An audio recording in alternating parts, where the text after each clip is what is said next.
The Housing Assistance Council is a national nonprofit that supports affordable housing efforts throughout rural America.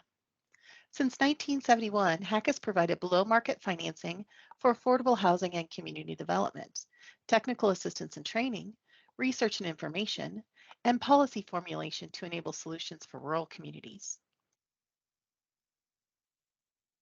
Thank you for joining us for today's webinar on building skilled labor force in rural communities. We'll discuss strategies for recruiting, developing, and retaining local construction talent. We'll also cover the National Association of Home Builders programs, including apprenticeships and certifications, and their partnership with SKILLSUSA for hands-on training. Finally, today we'll touch on how HUD Section 3 requirement can help support your efforts.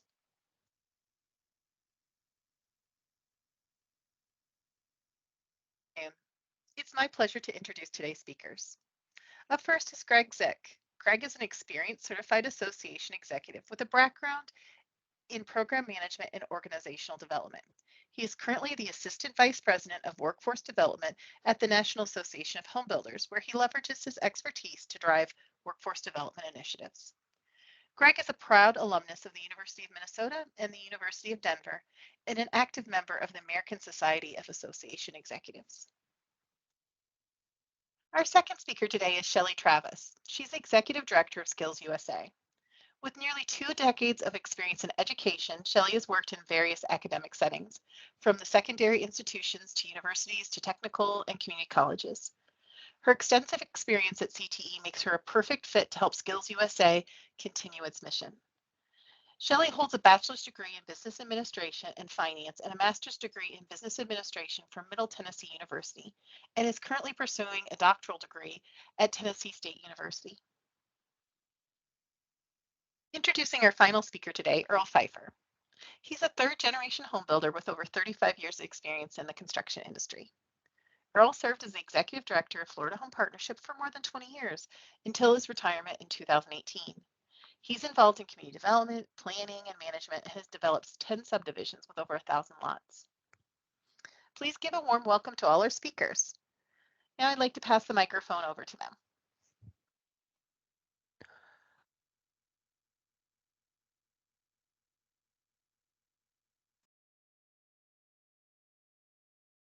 Well, good morning, all. We're going to shake up the order a little bit here. I'm going to go actually first, and then Greg, and then Shelley after that. We do have a opening question. I would just like to get a yes or no answer. Have you or your organization ever been involved or utilized USDA self-help housing program? A yes or no would be really what we're looking for here.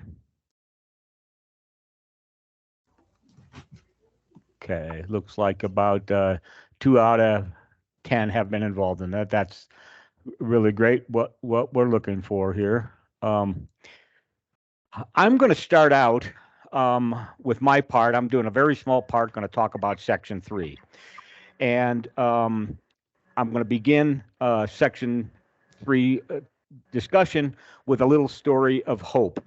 Now, it's not hope in the way that you would normally consider hope to be. Hope is actually a person, Hope Martinez. When I first started at Homes for Hillsborough, which later turned to Florida Home Partnership, in 1997, I found myself with no staff, a very small staff. The previous director was let go on a Friday, and I started the following Monday. One of my first businesses of order was to hire some good and competent staff. And my first endeavor was to hire a recruiter. I have been involved in construction, outreach, marketing, and but self-help housing was kind of a new animal to me. I went next door to the office next to ours, which was the neighborhood community service center, the county operated service center. And I was talking to one of the social workers, and I said, "We're looking to hire someone. Do you have any recommendations?" And she said to me, "Well, what about Hope?" I said, "Who's Hope?" He said, "Hope and her husband just finished building in your subdivision." I said, "Oh, that Hope." So I met and interviewed with Hope. She was bilingual, resident of the community her whole life. She had very good command of writing and communications. And her experience as a homeowner was an opportunity for us to share what she had learned in the program for her to recruit and share it with others. Not long after that, we had additional funds coming available to hire a second recruiter. And I suggested to Hope that we reach out to someone and find a recruiter in the community that we could join our team. Hope said, Earl, I have a former client by the name of Teresa. She speaks English and Spanish very well. She works for Catholic Charities as a counselor. And I'm going to call her up and I'm going to tell her it's a test, and I'm going to ask her to explain the self-help program to me in Spanish. And so she did. And apparently she did a great job of explaining the program to her supervisor in Spanish. And Hope said to her, "Why don't you come into the office? We'd like to give you an interview." Bottom line is we ended up hiring Teresa. This was now our second person that we hired that had been in the self-help program. And she turned out to be a really, really great employee. And I was very happy because we had some credibility of past participants in our program. But not everyone thought it was really a good idea to mix program participants and staff together. They said, the doubters said, well, you should keep them separate. You don't want to intertwine or intermingle. So I said, well, it works very well for us. And so for me, it was not too long after that I got involved in some funding, and it had a Section 3 requirement. And the Section 3 requirement, Section 3 of the Housing and Development Act of 1968 says the Section 3 program requires that recipients of certain HUD financial assistance, which we were getting as a nonprofit, to the greatest extent possible, and that's the key words there, to the greatest extent possible, shall provide training, employment, contracting, and other economic opportunities to low and very low income persons, especially for recipients of government assistance for housing. So to me, I read this and it says we should be hiring the people that we're providing housing for or people of an equivalent income. And so that little statement here became my lifetime banner here that gave me permission, enabled me to go forward hiring from within the ranks of the people that we served. And it was a very successful endeavor. How I personally approach Section 3, Section 3 is a non-negotiable grant condition. Grant says you got to comply to Section 3. Section 3 is issued in about a 6 or 7 page format with all the guidelines and rules that you have to follow. But the bottom line is you've got to make every effort possible to recruit and bring in low-income employees that is the same income level as those who are serving. And so for myself, it was a mission for me to try to bring in as many income levels clients that were equal to the clients we were serving. And we decided it would be a great opportunity to provide this service to the hundreds of previous, current, and self-help clients with their economic and employment opportunities. Earl, can I jump in here real quick? Sure. Are you advancing the slides on your end? Yes. Okay. What slide are you on? Because we've been we needed to take control there. I did. I'm on 4. Well, now I'm on 2. 3. Here's number 3. And then I'm going. Just let me know where you are, and I'll okay. follow along and tell me next slide for the next one.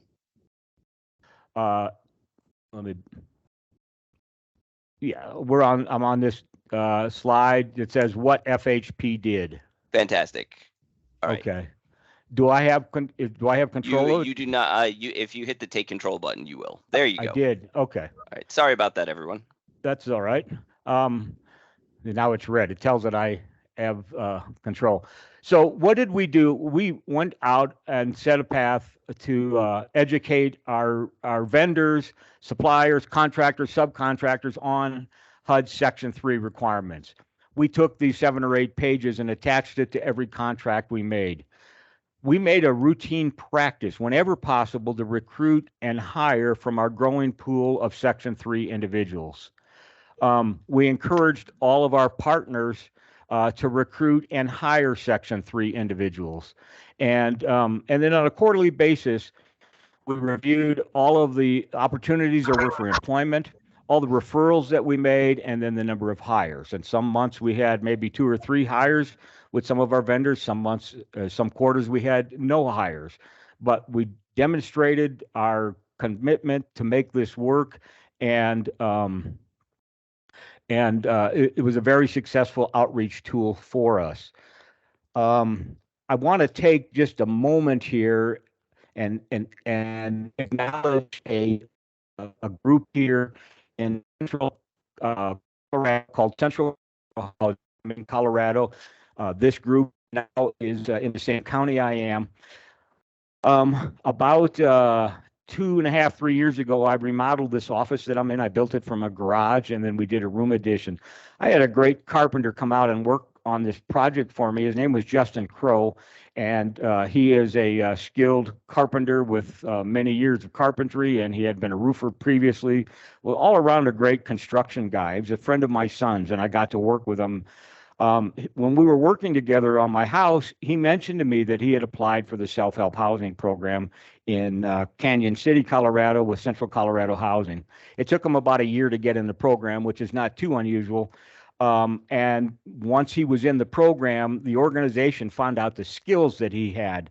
When Justin and his wife and family were done with their home, they presented Justin with an opportunity to come to the organization and work for them and help other low-income families build their homes. And that's a great example of what Section 3 is all about.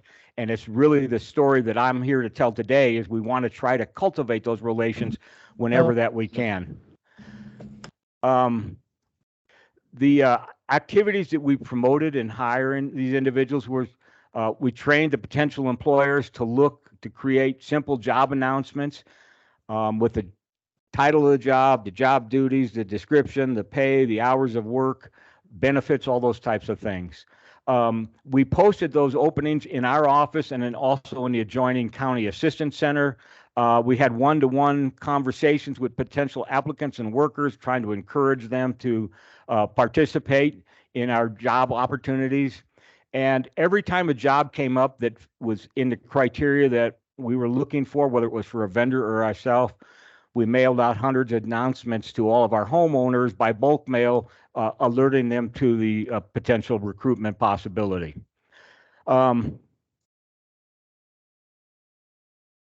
So that is a real fast, quick overview of Section 3.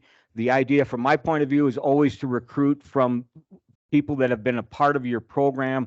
They have great skill and knowledge and passion about your programs. They believe in them. And they make very good recruits, and it is they are also a very good recruiting tool. I have 10 real quick tips that I'm going to pass along for developing and maintaining skilled talent. Always be recruiting. Keep your eyes open for new talent, always. Always be coaching potential candidates to look for work in your world or our world around us and what we do in the construction industry. This is what we did, is set an example with our partner organizations to let them see the outstanding success our partners, our participant employees bring to the table. It encouraged the subcontractors and vendors to follow our lead. Always treat your employees with respect, be fair, pay them well, and value their input. And their input is especially helpful to you in growing your programs. Train your subordinate staff to be looking for talent as well. Teach your coworkers to cultivate the talent in others. Pay your staff well. The biggest compliment I can receive is when a former participant now earns too much money to requalify for the very program that made him homeowners in the first place. To me, when my homeowners outgrow their income eligibility, to me, that is a demonstration that they've been a success. We developed a reputation for facilitating local hires in the construction industry. We were a go-to agency for that. When we hire good people, don't macromanage them, give them room to grow and expand, of course, under your watchful eye. Whenever possible, promote from within, then replace the vacant position with a participant if possible.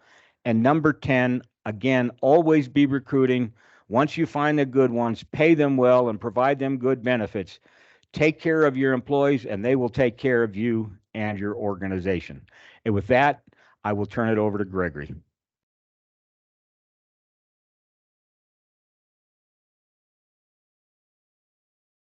Good afternoon. I am very excited to join you, and I thank the Housing Assistance Council for the invitation. I'm happy to see so many people on this webinar. Just a tiny bit more about me, my background. I am originally from Minnesota, and I grew up on a farm in Granite Rock Township in Redwood County. Graduated from a class of 52 people in a town of less than 700. So the Zick homestead is still there, and it's on its third generation of farming. So somewhat understand the rural background. So excited to be here with you today and just share some of the strategies that we're working on at the National Association of Home Builders and different resources. So many things are not behind member walls, so I'm going to be dropping a lot of links, and I also will leave my email address and telephone number to help you navigate any resources you might be interested in. So is there a large demand for construction jobs? Yes, I've been at this, I think, for the last 8 years, whether working with the student chapter program or the workforce development program that I now lead. And, over the last 5 years, there's always been more than 300,000 construction job openings. And so we're doing everything we can to recruit people into these jobs. The survey we do of our builder members each year, their number one concern is always either labor or materials. It fluctuates back and forth, the material prices and supply chain. So, and it's been interesting just to see the trends of when I first started, everybody said robots, then we were focusing on women, then diverse populations. Lately, most of the associations are focusing on K through 5, really trying to get people excited about it. And some of the new things I'm hearing is recruiting retirees to do a portion of the job, or really considering the A and the DEIA, a disabled group or abled group. So, one of our strategies is we're a membership organization. So even if you're not, I know you're not membership organizations, but the concepts could be the same in terms of you could, have a club type environment where you're bringing like-minded people together to do activities. So just a little bit about National Association of Home Builders has been around for 77 years. We say that 85% of the homes built in America are built by one of our members. We are small business owners. The average number of houses is between 3 and 5 that our builders build. We also have 700 local associations around the country. And that is a good way for you to tap in to those resources. So I just want to share the directory. So it really varies by state. And so let's say in North Carolina, for instance, there's 66 counties and there's 66 associations, versus Arizona, very different, 3 associations, North, Central, and South. So I just dropped in the NAHB directories. It's a great networking opportunity for you to find, your nearest local home builders association. You can attend those events, reach out and use those local resources. Highly encourage that. We also have a student membership program that's been around for about 52 years. And so that's where, we connect those high school students or college students in with that local association to get the networking, education, job sites, job shadowing, all that stuff, internships. And I'm going to drop in our student chapter page where you can look at sort of some of the best practices and starting a student chapter. And like I said, it's not that you're going to have an actual chapter. You might have a club, but I think there's some great resources there. And so, it's just encouraging, the career pathways, professional development at an early age. All right, so marketing is another huge piece, right? And outreach efforts and changing the perception of careers in construction or just getting people excited about it. So we have a lot of marketing collateral available to, our 120,000 members, those 700 local home builders associations. And so all of that stuff is available and it's online for the public, because the more help we can get spreading the word that it's a great profession, we appreciate everybody spreading the word. So there's a lot of marketing collateral, different construction trades. I think there's a dozen. Construction management. We want to provide things in an easy format so that you can work with a local printer or designer, and it can be an 8.5 by 11. It could be a poster board. It could be a pull-up banner. All kinds of different sizes available. Social media ads, videos, and so whatever you're looking for, you can find, those marketing collateral materials, because we know the recruitment happens back home in your local community. Just like everybody else, it's a year-round effort, right? It's like you can't take your foot off the gas, but everybody uses special months and special days and special weeks, and I think there's over 20 some of them, but we focus on a few just because there's just at NAHB it's a large staff of 200, and there's a month for everything and a week for everything. So we hone in, which I'll talk about. These are just some samples here. So you can see what we're pushing is, the salaries are great. The job outlook is great, and just shows you some of our different collateral we use. There's National Jobs Shadow Day is on Groundhog's Day, so you can have some fun with that. Social media ads. Women in construction, that's another huge area to focus on. So we have a host section on that, and we'll just drop into different outreach campaigns. So we focus on women in construction during Women's History Month, and then we have some other campaigns that we do, but that just gives you a sample. Those are all available. So the two big things that we concentrate on, that we get those 2 months out of the year here at NAHB, our department, is February is Careers and Technical Education Month, which we think is wonderful, and we celebrate that. We try to get all of our members to celebrate that, our students at our different student chapters. But you can see here on the screen, 94% of high school students and 8.4 million individuals are seeking post-secondary certificates and associate degrees and CTE fields. And we just believe, really turning out strong students who are ready to work, have great soft skills. And there's 16 different clusters, and our interest, of course, is in the construction architecture. And we definitely encourage all of our 700 local associations to work really closely with their career and technical high schools. It's a great feeder. It's a great way for all of you, if you're not involved, to get involved with your local career and technical schools. The other month is Careers in Construction Month, and this is an industry-wide effort. So all the different associations, whether you're commercial or residential, or all the different niche trade, construction trades, have kind of come together and coalesced around this Careers in Construction Month. I think the credit goes to Associated Builders and Contractors who came up with the concept, but it's powerful that everybody does quite a bit of work in the month of October. Once again, all of the resources for this month you could use year-round. There's so many great activities. So I've already dropped in the outreach campaign toolkit months, but so there's a lot of just great activities that you can do, just raising the level of what the profession is about during the month of October, with lots of proclamations, both at the mayor level and the governor level, proclaiming October is Careers in Construction Month. It's a great way to get on the radar of government, to let them know as well that it's a career pathway to be celebrated.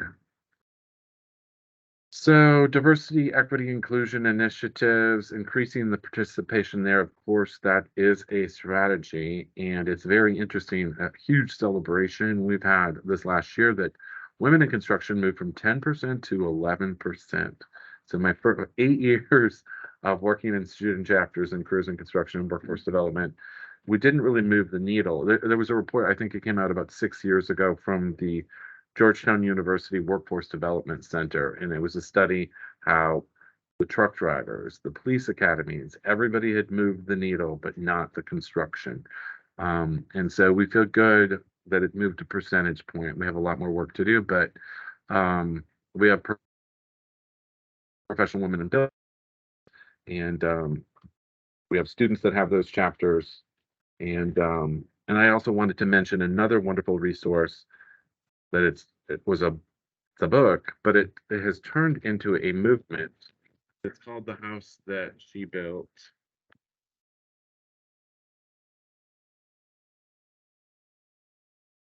It's The House That She Built book, and over 10,000 copies have been sold. Just 1 second here. There we go. See what I'm going to drop it in because I think it's important. But it's based on a real house. It was built in Utah using all women contractors. 18 different professions went into it. And there's a wonderful book with illustrations of those 18 different career pathways, anywhere from engineer to plumber to welder to interior designer. But that is a great book. You can buy it through the House She Built website, NAHB bookstore, Amazon, Target, all those places. But it's a great tool to use. Just wanted to mention that. So we also feel as though we want to offer our members all kinds of activities, build guides, internships. We know that we want them to get involved with all the different age groups. So we have developed, a host set of materials. Some of them are, more like team building, problem solving things, fun things like construction activity where you have marshmallows and gumdrops and dried spaghetti noodles, and you're building a structure. And then we have the K through 4, then the 5 through 8. So just these are links to that, where you're just encouraged to work with students at different ages with fun hands-on activities. They love hands-on experiential activities, and so we've created we have over 150 different resources in our workforce development resource area, and so that's why I keep just dropping these links. So we find that students through doing at the different age groups, that is how you get them interested and involved. So at the high school level, it's the internship resource guide. It's quite an extensive guide. The link is right there in the slide, but everybody has high schools. So you're going to have people who are interested in construction offering internships at the high school level or college level, paid internships, sample job descriptions, sample interview questions, all of that stuff is in the guide. We had a couple retired construction management faculty put it together who are fantastic people. So I think you could find that very helpful. And then also we feel like through strategic partnerships, that's another avenue, and you will think in your community, who are your strategic partnerships based on what are the organizations that you have, and who do you want to work with. Internally, we have several strategic partners. We have the National Housing Endowment, and we have the Home Builders Institute.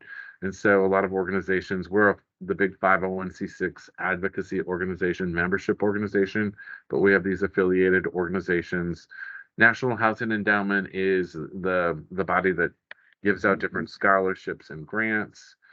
Just recently, that group came together and we funded, a review committee funded 75 different career fair activities. So it's the Career Connections Grant. So, so career fairs is another great idea. Home Builders Institute is our curriculum arm. So they have the curriculum for 11 different construction trades. and they do training, rural, suburban, everywhere. We have our workforce development champion forum, a champions program, and I wanted to drop that in. So we believe it's really is the power of one person who's a champion.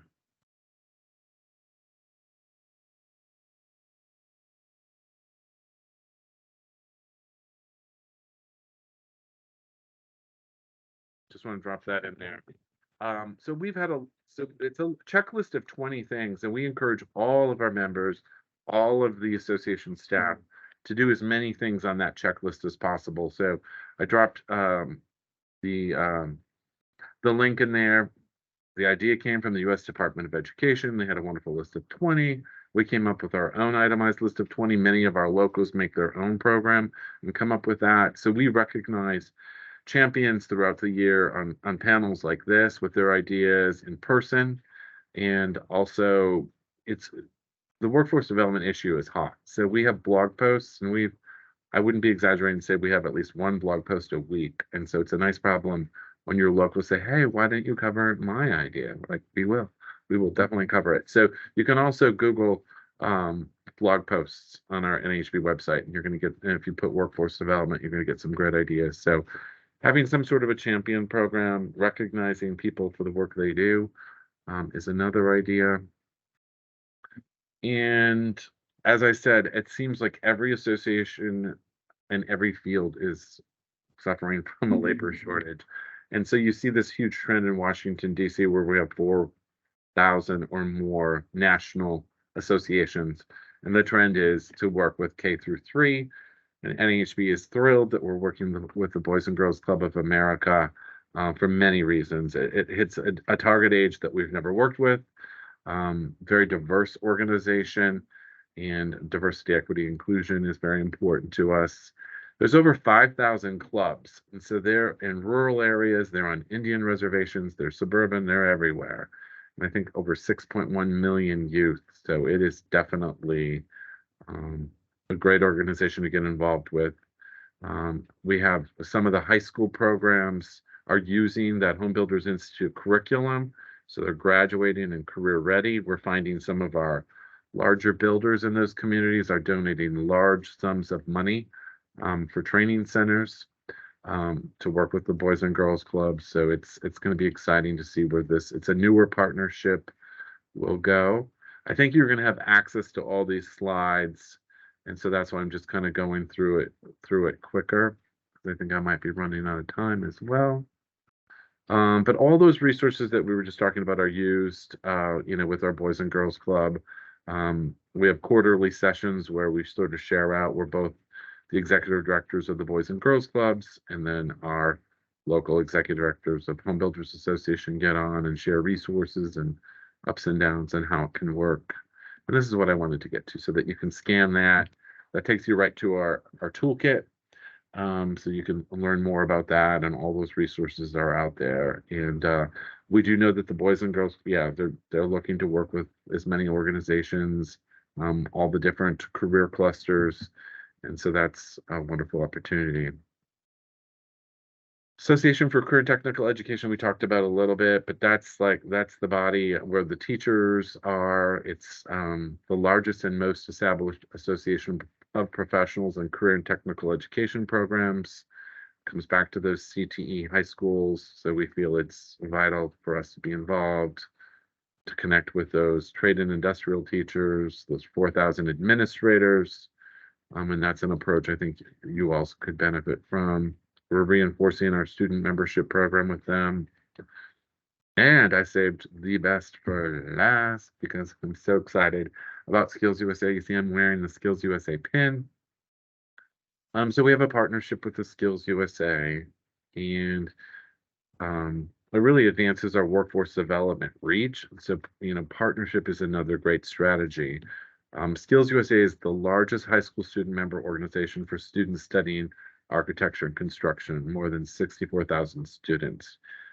So it's pretty amazing. So these are really top students, and it gives us access to some communications and avenues to know where their clubs are and how to get in touch with their faculty advisors.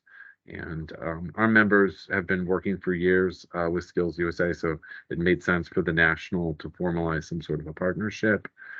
And so we're really just kind of reminding them this last page of how and what, that's the why would you want to get involved with Skills USA, and this is the how. And so we try to highlight blog post stories of them as judges at state and local competitions. We have about 5 state associations at NAHB that sponsor the state championship, but we're encouraging them to mentor students, offer job internships, reach out to the state directors, and then reach out to the advisor at the school nearest them and help with the Skills USA chapter. And with that, I turn it over to my good friend Shelley. Thank you, Greg. And I want to thank the Housing Assistance Council. Earl, thank you for inviting me today, and Greg and NAHB. Great partnership that we have together, and just so excited about that and to be with you today. So thank you for having me with you. And I think we've gone a little backwards, but I have. Yeah, would you like me to jump back to your part of the presentation, Shelley? I'm almost there, I think. All right. I don't believe you have taken control, though. I'm guiding the presentation right now, or it appears. Yeah, there's a take control button that you need to hit. Otherwise, you can definitely flip through, but you'll. Okay. There we go. Yep. There you go. Okay, I'd hit that button. I guess it just didn't go. Okay, here we go. So thank you all for having me today. As I said, I'm Shelley Travis. I'm Skills USA's Executive Director. Much like Greg mentioned before, I come from a background in a rural community. I just a little bit larger, Greg. I graduated with 68 people, 7 through 12, 500 students were on my campus. Grew up on our family farm. And what I know from that experience is most of my friends and family, I think that you are in a very good position because most of them want to live and work and have the quality of life that you can have in rural America. So very proud of their communities and actually want to live and work and raise their families there. And you offer great opportunities for careers to do just that. And we're going to talk, I want to talk just a little bit today, and I know about some of the challenges and also about attracting talent, and also about Skills USA and how you can plug in with us today and in our advocacy efforts as well. So as you are very well attuned to, we are actually experiencing really a perfect storm for talent in the skilled trades. And you'll see our time is now in Skills USA. That is our theme for this year. We think there has never been a better time to be skilled. There's never been a better time to be in technical education or in a technical field, and really elevating that and those opportunities to our students and their parents nationwide. So we're seeing part of what is leading to this is that there are actually fewer children, lower high school and college in enrollment, and students not graduating with the skills they need. In fact, when we look at the growth in construction workers, more than 40% of that growth was actually low skilled labor and not the appropriate matching of skills that were necessarily needed, whereas that lower skilled labor only makes up about 19% of what is needed in the industry. We know that there is a gap of not only technical education and students in that pipeline, but also just making sure that we are encouraging students to go down in and complete the right pathways as well. And when we looked at those age groups over the last decade in some research that we conducted, we saw that 25 our construction field and the construction workers in the age groups of 25 to 54 actually fell over 8% over the last decade, while 1 in 5 construction workers are currently over the age of 55. So again, looking at those that are, how do we meet our skills gap? And it's not only about pipeline creation, but upskilling, reskilling, retaining, as well as how to be ingenuitive and also bring those workers back into the workforce as well and re-engage. Wage inflation, low unemployment, our aging workforce, as I mentioned, and also industry myths, which we are at Skills USA really dedicated again to the construction industry and to elevating the skilled trades and dispelling those myths amongst those that really do help our student sphere of influence. One thing I heard Greg mention, and something that we are very committed to, is actually starting earlier. It's very important in some research we have conducted amongst our students and actually the larger population, as general population as well, is that students rule out what they want to do well before they figure out what they don't want to do, well before they figure out what they want to do. So they rule out whole careers and professions well before they really do decide what they want to do. And many times we don't have that opportunity to influence that if we don't start at a very early age. I was very fortunate. My mother has been a technical educator for over 41 years in a rural community, and also was an advocate for the skilled trades, and especially construction in my hometown, in my rural community, where we did not have a construction program for our population for a number of years. Very glad to say that due to our efforts, we have seen that come to fruition. But we've got to start earlier, and so that students don't rule out the construction trade before they ever decide what they want to do. And we have to make sure to share this message with our student sphere of influence. Many times their parents are not from the construction trades, or their friends, if their friends rule that out as well. So how do we do that? And with those community organizations that we mentioned that also support our students in their decision-making process. One very important piece is our messaging. When we're messaging to this generation, they have to see themselves in the position. And so talking about your diversity, equity, inclusion efforts, seeing young women that are in the construction field, seeing diversity and those opportunities that are available to them helps our students realize that they can do this and they can succeed in these careers. We really do need to promote diversity. We're not going to fix the skills gap if we do not attract more people to the profession and increase access and the not only the appearance of access, but true access to this occupation. And many of our students, what we are hearing from them, specifically students that are getting ready to enter the workforce, is more than ever before, they need to see not only themselves, right? They need to see that they can be successful, but we also need to see something beyond ourselves in these careers. So I thought it was very, when we were talking about Career and Construction Month, how can I give back? How in this career can I do something extremely positive for my community? Again, in rural areas, we are so proud of our history and of our local communities. And so it's so important to this generation to actually have a connection beyond just a paycheck. Paycheck is very important, but beyond a paycheck to this career. So involvement or opportunities for involvement within community service and promoting that, I think, is a huge opportunity. And also messaging that the training is affordable and the long-term success that you can have in these careers and close to home. Technical education, I used to say I was over curriculum instruction for the Tennessee Board of Regents for our technical colleges for a long period of time.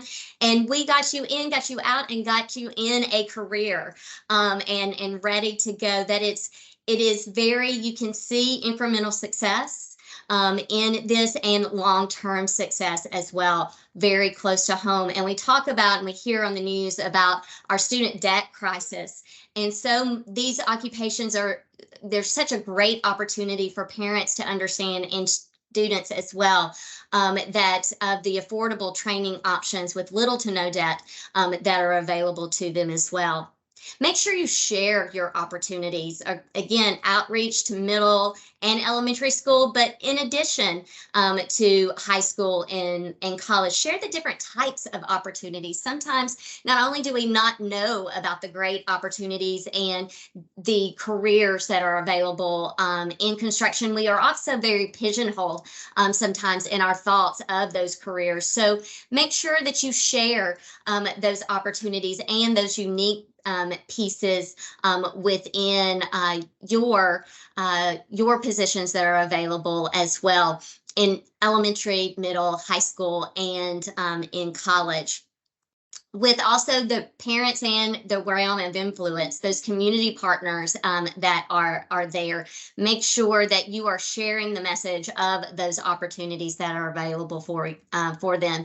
And this really these are great jobs. These are careers of choice, not as a last resort. And that is something in Skills USA that we try to do each and every day, is elevate these and to change the perception as well. One thing that we know from our students is really having the opportunity to not only see themselves and be successful, but is to try something on.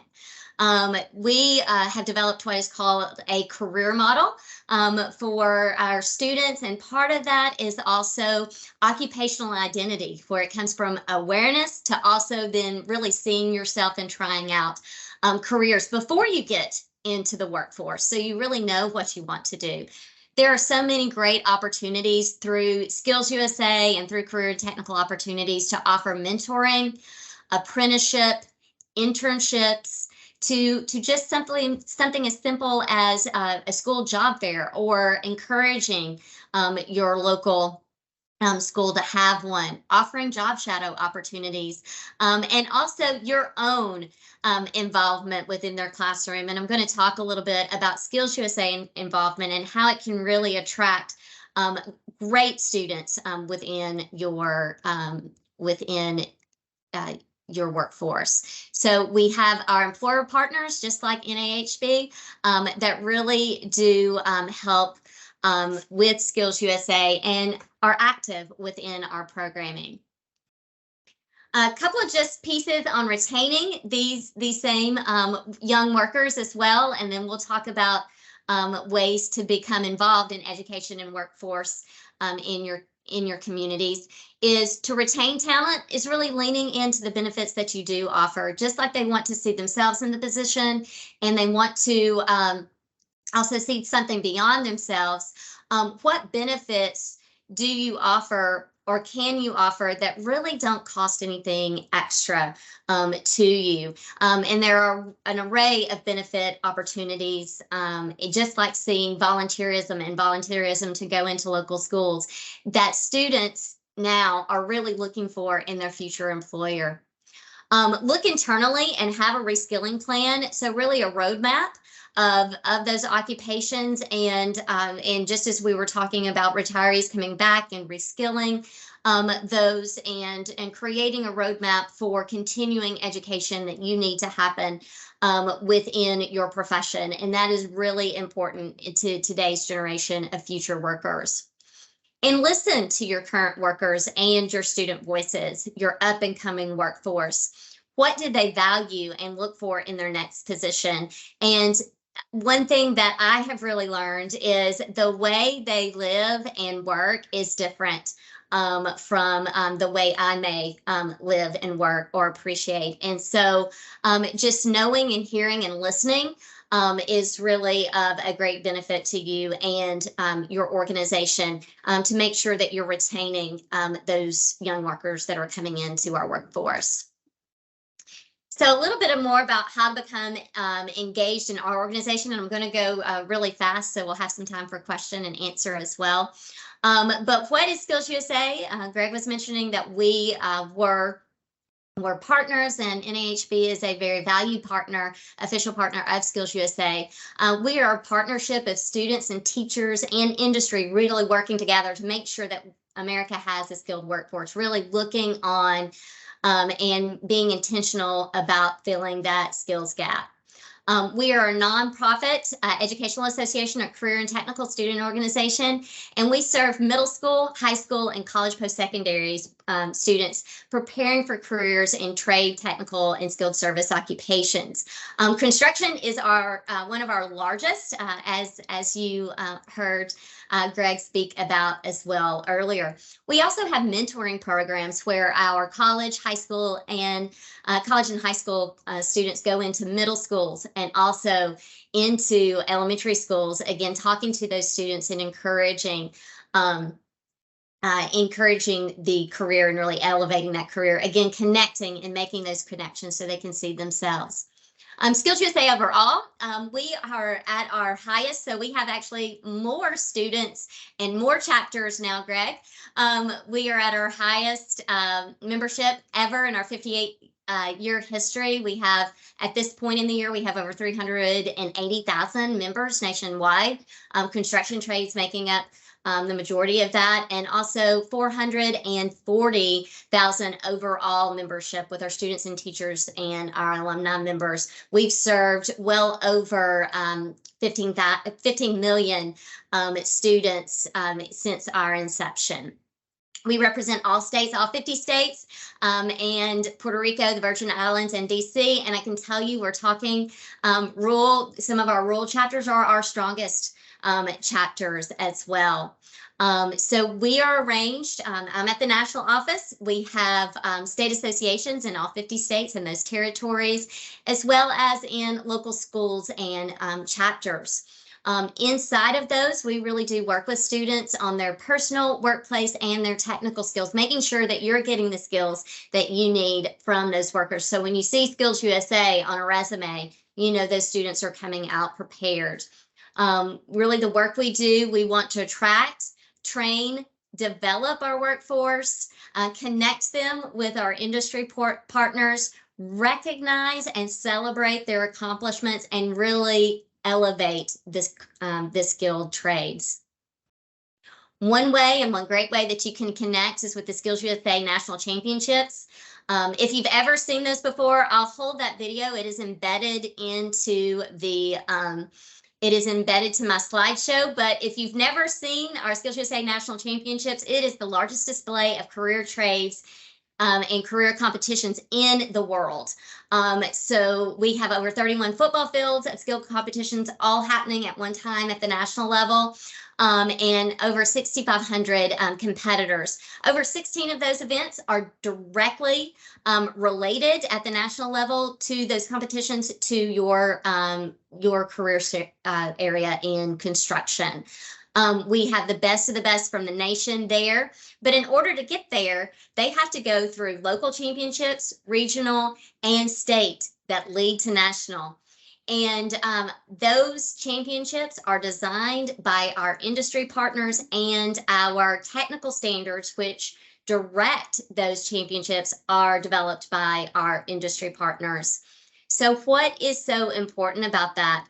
Our competitions, our instructors do not judge or create those. Those are done by our volunteers.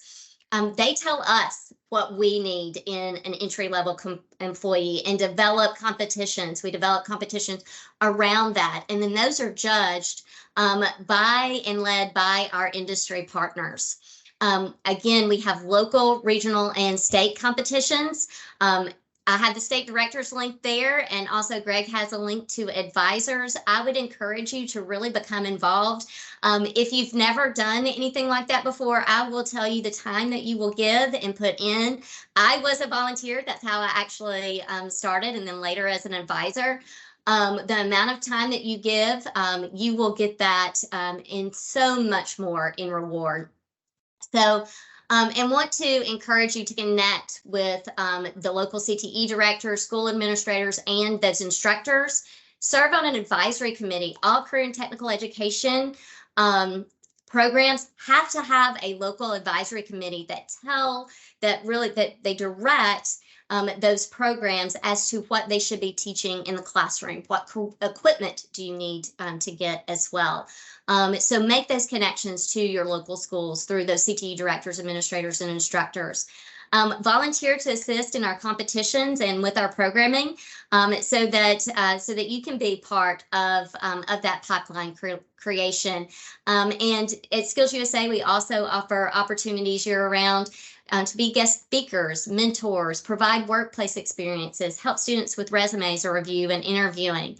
And also join and be an advocate for career and technical education. I can tell you that the work that we did in my hometown led to a construction program being there. I was able to see the ribbon cut on that and see them implement their first Skills USA program.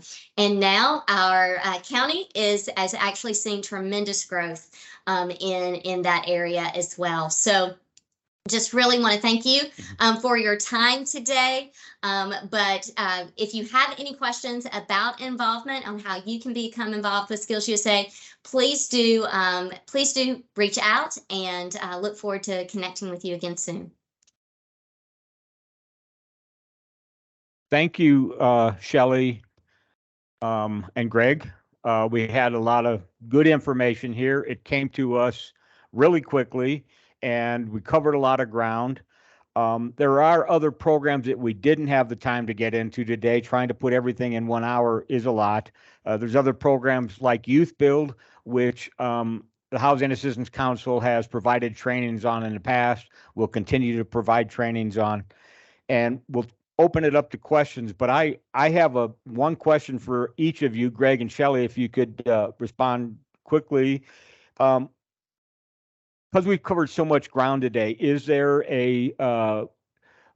what would be the one thing that some of our groups or organizations could do in their communities to start a local community training program for the young people of the community? Just, kind of lay it out in simple steps that we could follow, that if we take something away, here's a place we can start.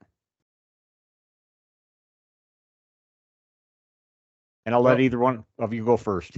I'll go ahead. The way I understand the question is that you want training for a specific skilled trade, right? Yep.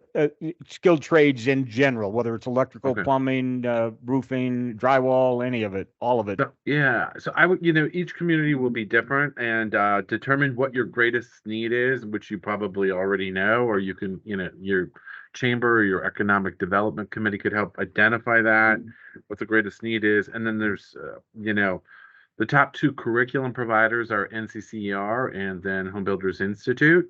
And I think the Carpenters Union is third, but NCCER and HBI will have the construction trade curriculum. Then you work with your local businesses to help fund that. Both of those organizations, your first several years, they make it at no cost. So you can get the books, you can get the training, and all that sorts of things by applying through scholarships with them. So I would definitely start there. And one of the trends that we're seeing is this: people are calling it academy. I'm not sure, everybody defines academy different, but the whole academy model is being recognized and run through a lot of community colleges, so that if somebody wants to get if you want to learn a skill in 8 weeks, and if it's doable and you can put in the time, that could work for you, or 3 months, or so there's I'm noticing flexibility sort of spring up through the academy model. But I would say determine which trade, and then work with one of those top nationally known curriculum providers. Thank you. Shelley, do you have an answer to that? One of the first steps you could suggest, if somebody takes something away and they want to start something soon with their community. I know we've covered a lot of ground, but in real simple terms, where's the best bargain for the money to get started in your community? Well, I think that Greg actually gave a great answer in starting with workforce development and economic development in your community. But then also getting those together, bringing together to the table our industry professionals, workforce development, and education. Really what and where I've seen those really make great strides is where all the players are at the table trying to solve this problem together. It is a it's a challenge. It's going to take us all to get there. And so in your local community, that would be is to make sure that all your players are at the same table and moving forward together. Okay, thank you. There are many grants out there that will help you get started. If you need some more insight to that, please do let me know. Thank you. Greg, what are you seeing today with the apprenticeship programs? I know in historic times they were the way everyone learned their trades, but don't see them a lot today. What's happening with the traditional apprenticeship programs in the country? Right. I'm definitely not the expert in that area. NAHB, because we're small builders and there's this whole union, non-union thing, I sort of follow the National Apprenticeship Act, and it hasn't been reauthorized since 1937. Just heard that yesterday at the ACT policy seminar where we're talking about the Higher Education Act, workforce reauthorization, but we've been watching, yeah. So I think there's a lot of paperwork involved. It's a long period of time. Those are some of the complaints you hear about it. Our organization, the Home Builders Institute, our affiliated organization, has a pre-apprenticeship program. So we follow that a little bit more closely. So I'm sorry, I don't have the ins and outs on the apprenticeship program. Okay. Any additional questions anyone has for our two great speakers? We do have a question in the chat. It's a relatively extensive comment from Megan Walsh about connecting with USDA Extension Services and other local organizations. Megan, if you're still on and you feel you want to verbally jump in, feel free. But if you guys can read that, if the speakers can read that, or if you see anything there to respond to, I think that's Megan is willing to work with you to extend that connection. So I guess that's about it for the questions. And if there are no other questions, then I'd like to thank everyone for joining us today. And stay tuned to us for other programs in the series. We have 4 more coming up on Wednesdays, hour long, just as this. The next one that I'm working on is utilizing building components in your construction industry to help with the skilled labor shortage and to build your homes a little more efficiently and quicker.